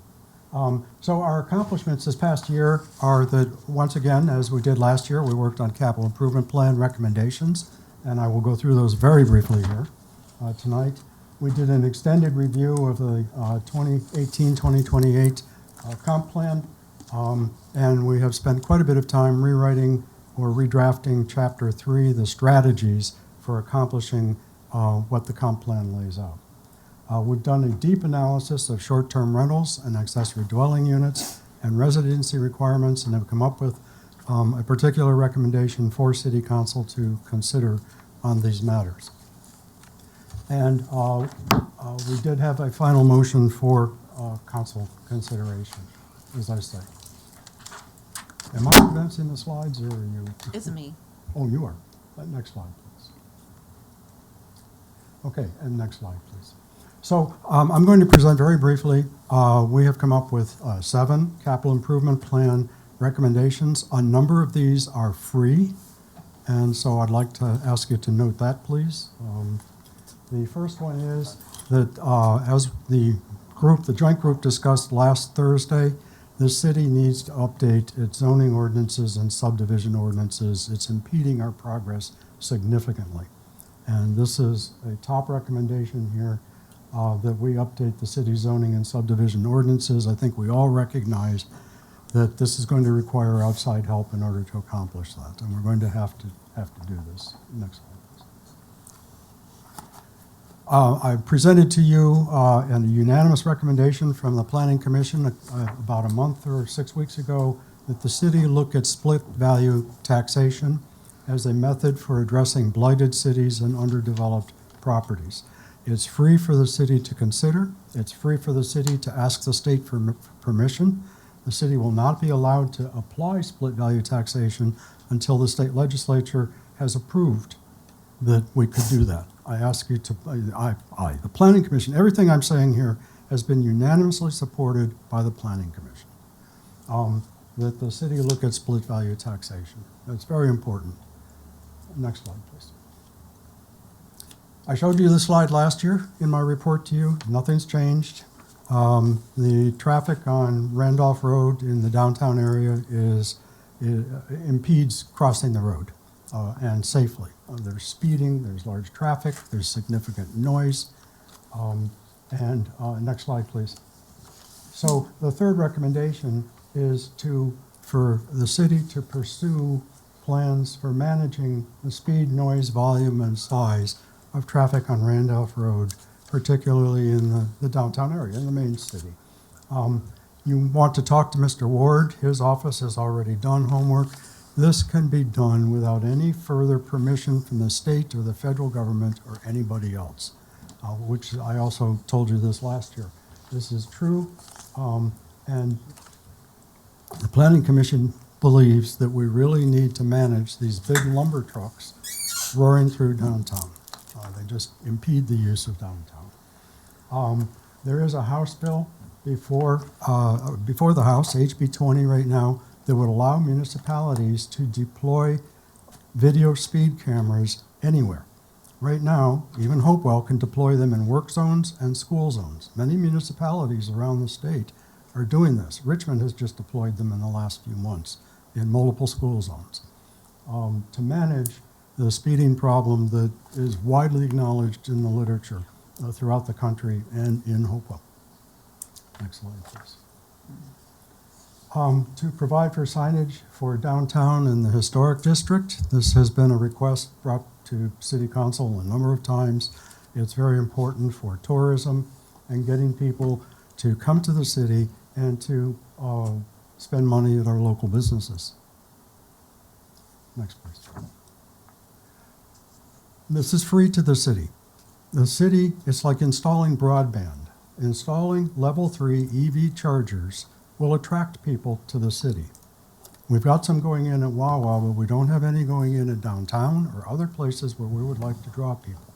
There are companies that will put this in for you and split the revenue. It should be done, doable at no cost to the city. Next slide, please. The next thing is to design entrance corridor overlays. The city does not have designs for entrance corridor overlays. In city planning, it's widely recognized that it's very important that the city have an entrance corridor overlay. This is a matter of planning. This is not building things right now. It's a matter of planning to make the city more inviting to people coming into the city. Next slide, please. Finally, again, the Planning Commission has recommended this unanimously, that the council act on an action it took almost 2 months ago to condemn LDOC at the city marina. That dock is condemned by this body, and it's in terrible shape. It is a serious risk to the city that if that roof on that dock comes down, somebody could get hurt or killed, and there are going to be lawsuits. And so the city, just as part of its capital improvement, needs to think in terms of shutting this down before disaster happens. Next slide, please. Our planned activities are pretty much what you heard at the joint meeting last Thursday. We will be working on updating the comp plan. We'll be working closely with Mr. Ward's staff and involved in the zoning and subdivision ordinance updates as the city proceeds on these matters. A very critical matter, as we all discussed last week. Next slide, please. The Planning Commission continues to be very eager to talk. You currently have 4 people on the Planning Commission that are volunteers, working very hard, trying to do the best thing they can for the city.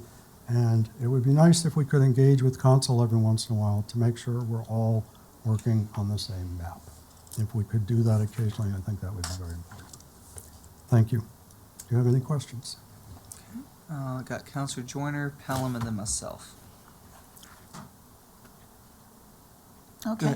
I don't really have any questions. It's just a comment to just say thank you for doing such a great job with this presentation and identifying these priorities. And we very much enjoyed the joint session. Thank you, Mr. Ward, for setting that up and for working with the Planning Commission. And we'll do our best to get you your 5th member here pretty soon. So thank you so much. Thank you. Thanks.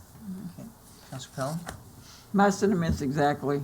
I just thank you and your committee for your work, Mr. Ward as well. I think the city is moving forward in the right direction with the planning and research that everyone is doing. So again, thank you for planning it all, seeing have foresight. Thank you. That means a lot. All right. So just want to let you know we do have our interview scheduled for February 13th for that last Planning Commission member. So we've confirmed those. We're just waiting on one more to find out if she's able to attend. For the CIP recommendations, if Mr. Ward, you said you have this information on the electric chargers. Okay. Could you please pass that along to Mr. Campbell behind you and also Dr. Manker? Because if this is something that we can get for free and get some revenue off of, I think it behooves us to be moving forward. And I mean, the 3 commercial areas that I can think of are downtown Hopewell, Cavalier Square, and I'm not sure what that area is called on 36, but where like the food line is. Because I think that money could, definitely be used for further capital improvements within our city. And I did want to let you know, Dr. Reynolds, that I know Chief Taylor is researching the speed cameras. They had to go through and they're doing analysis on what it takes in terms of staffing for like reviews and those types of things. But hopefully they'll have something to us here, I think, in like the next month or so. I personally have pursued this for 8 years. I've testified before the state legislature 3 times on the matter of speed cameras. I have some background in it also. Okay, great. I'm gonna send them your way. Okay. Councilor Holloway? Yeah, I just wanted to say thank you as well. The citizens know a few of you on the planning commission have gone above and beyond with going to educate yourselves in this manner. So the work you do is very hard. So again, thank you for your hard work. Thank you, sir. We're actually doing what we think you expect us to do. Yes. Thank you. All right, thank you so much. All right, we're gonna move on to communications from citizens. I did not have anybody sign up tonight. Is there anyone that would like to speak tonight that didn't sign up?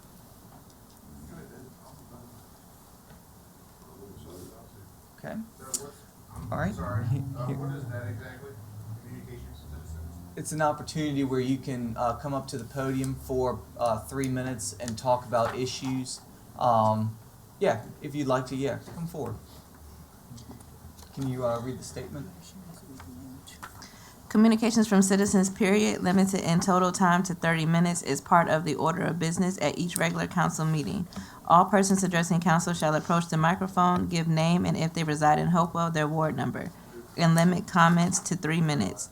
No one is permitted to speak on any item scheduled for consideration on regular agenda of the meeting. All remarks shall be addressed to the council as a body. Any questions must be asked through the presiding officer. Any person who asks personal, impertinent, abusive, or slanderous statements or incites disorderly conduct in council chambers may be barred by the mayor from further audience before council and removed, subject to appeal to a majority of council. See Rules 405 and 406. Okay. Am I good? Yes, sir. All right. I'm not sure if this is the right place for this, for what I'm saying, because I've never been in this building but once or twice. Can we get your name and ward number, please? My name is Gregory Carden. I'm from Ward 7. Okay? Okay. I have stumbled upon something that is very disturbing, and I would like to have a closed-door meeting with the mayor, Carden, to discuss what I found. I have gone through an ordeal with the local police department. I'm the gentleman last year that caught the newly appointed sergeant recklessly driving while not on duty, while in uniform, while in a squad car. I'm the gentleman that came to the office with the picture and showed the secretary, mayor's secretary. And since then, they have been kind of retaliating against me. Okay. Yeah, if you don't mind staying, after the meeting, I'll speak with you. Thank you very much. Appreciate All right. you. All right. Is there anyone else that would like to speak? Okay. Seeing none, moving on to public hearings. We have one, Mr. Ward.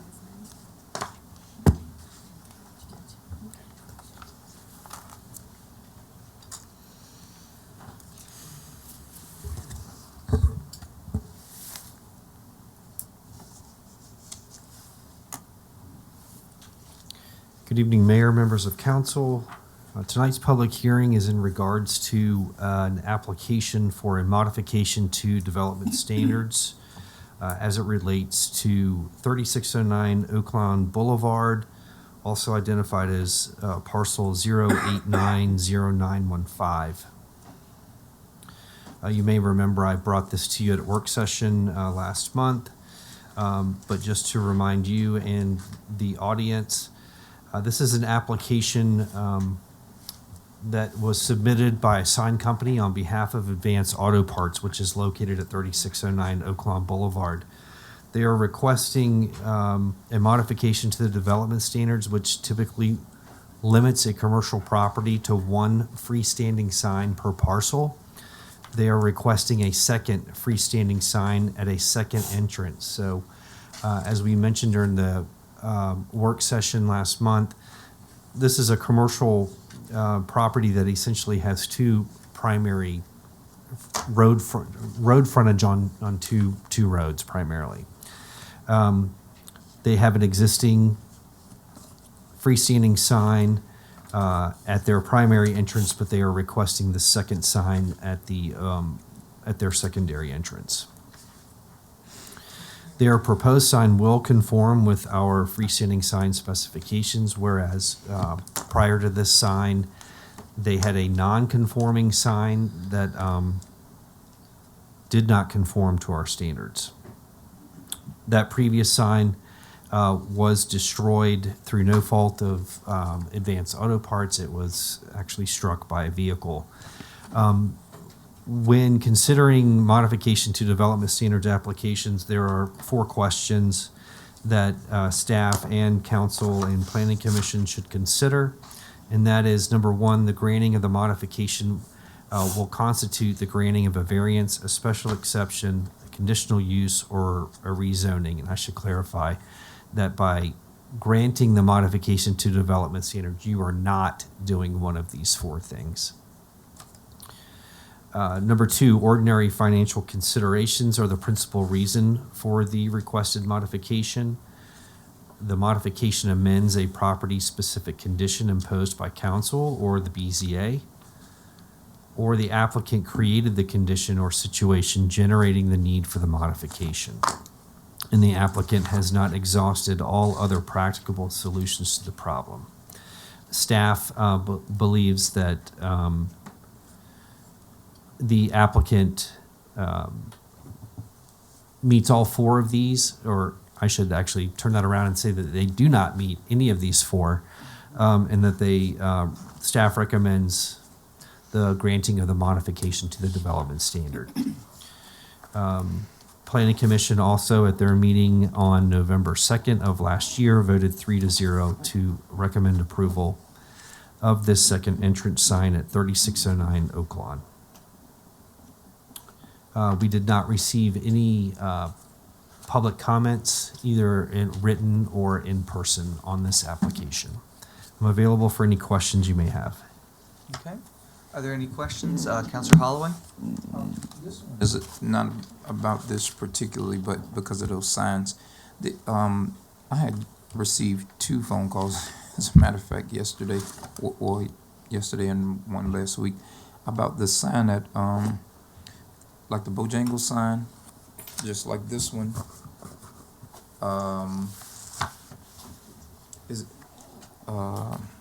That when people pull up to it, they're saying that they can't see to the right. What is that? Woodlawn going up. The sign is there, so when people are approaching the stop sign, I hadn't had the opportunity to check it out myself, but Yeah, I'm not familiar with that It's either. It's blocking people's view to. Yeah, so they to- were describing that it's where Bojangles is sitting, not coming into Hopewell, not Oaklawn, but Woodlawn.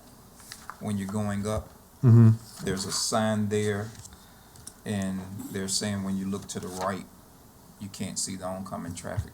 Councilor Pelham just said it's true, but I hadn't had the opportunity to check that. I think actually this was brought up at the work session as well, wasn't it? Well, I've asked y'all before to go along that entire corridor. Mm-hmm. When you coming, traveling east on, coming into Hopewell, where McDonald's is, that entire side, from Wawa all the way down, you always have to squeeze out to make sure the Wawa's a bush. The landscaping should not be blocking the sight of view of sight, but it does in several of those businesses, but it's dangerous. Okay, we will absolutely check that out. So preclude, I mean, when you put this one up, I mean, please be cognizant of that when they place that wherever they're gonna place it, to make sure the traffic will not be obstructed. When they're trying to, when you're coming out those places like Advanced Auto, you're making a left, it's the right, you can't see down that one-way street sometimes. Is there a Right. height oh, I'm sorry. We actually have it's called a site distance triangle requirement in our our sign ordinance that,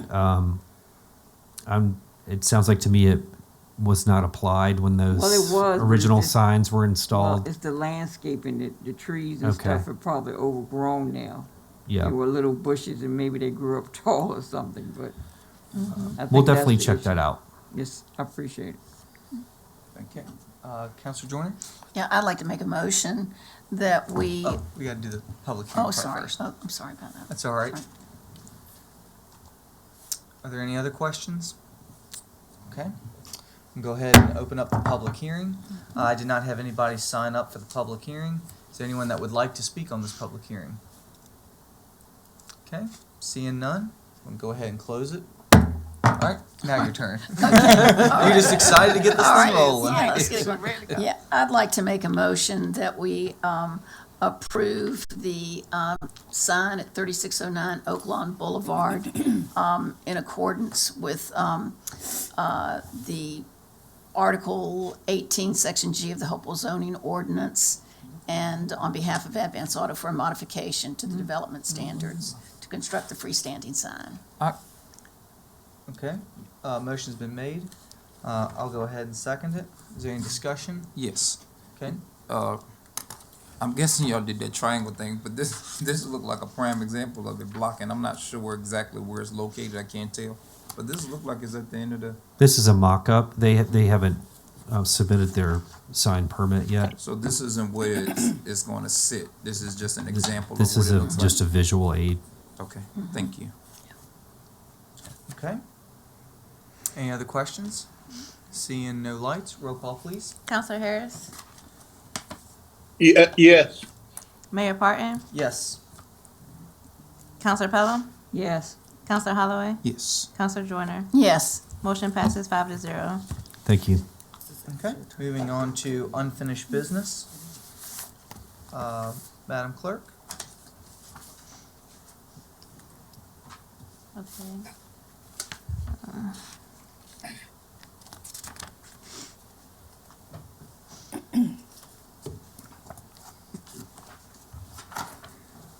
Okay, so I have the schedule on your screen.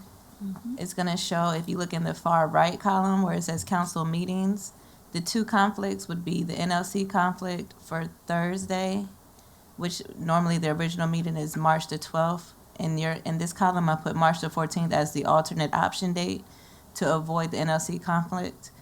And the other NLC conflict would be in November, which that original date was November the, I have it, Well, was November the 12th. And I put the alternate date in the column for schedule options as November the 19th to avoid NLC conflict dates. So the dates in this column are the dates that avoid any conflicts for approval.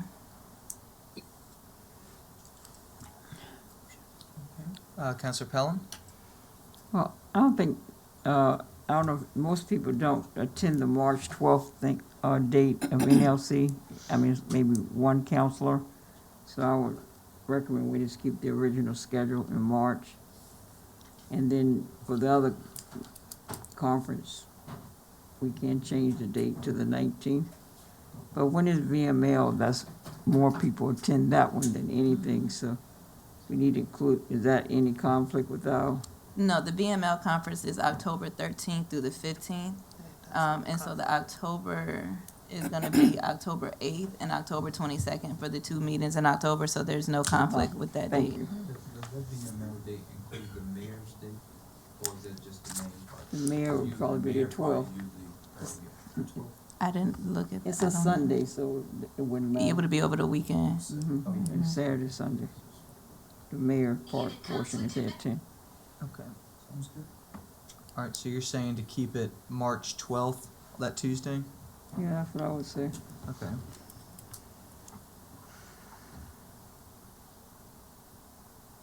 I mean, All right. I wouldn't change November either, really, because, I mean, if somebody goes, they can, as long as we have a quorum, I don't think 3 people normally don't attend.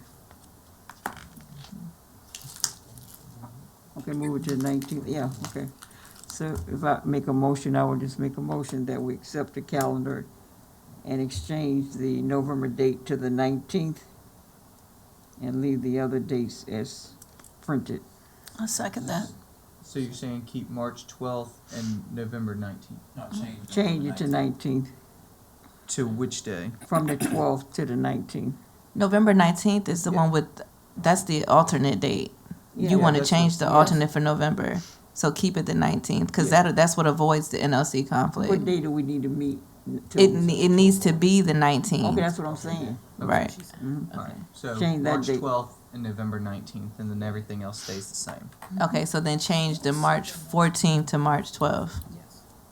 Yes. Okay. Oh, election day, is that a, is, something else that We missed that one, 'cause that's in November, and we only have one meeting in November. okay, that's what I'm saying. Yeah. I know we had another Yeah, we conflict. didn't mess that one up this year. Okay, That's what I was about to say. We had some other conflict we could not. so that doesn't count. There was something else. I don't remember. We can change it as we go through. Oh, June the 18th. Wait a minute. Oh, that's the agenda meeting. No, wait. Is that a meeting on the 18th? No. The June dates are June 11th and June 25th. Oh, okay, good. That's just the agenda meeting. Yeah. I can say that's my birthday. Seeing no more questions, roll call please. Who made the motion, Council Pelham? Yeah. Councilor Pelham and then seconded by Councilor Joyner.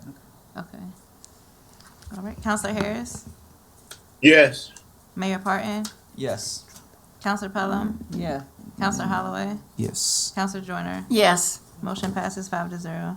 Okay, and just for the sake of time, Ms. Smith has graciously agreed to push our council rules to unfinished business for the next meeting.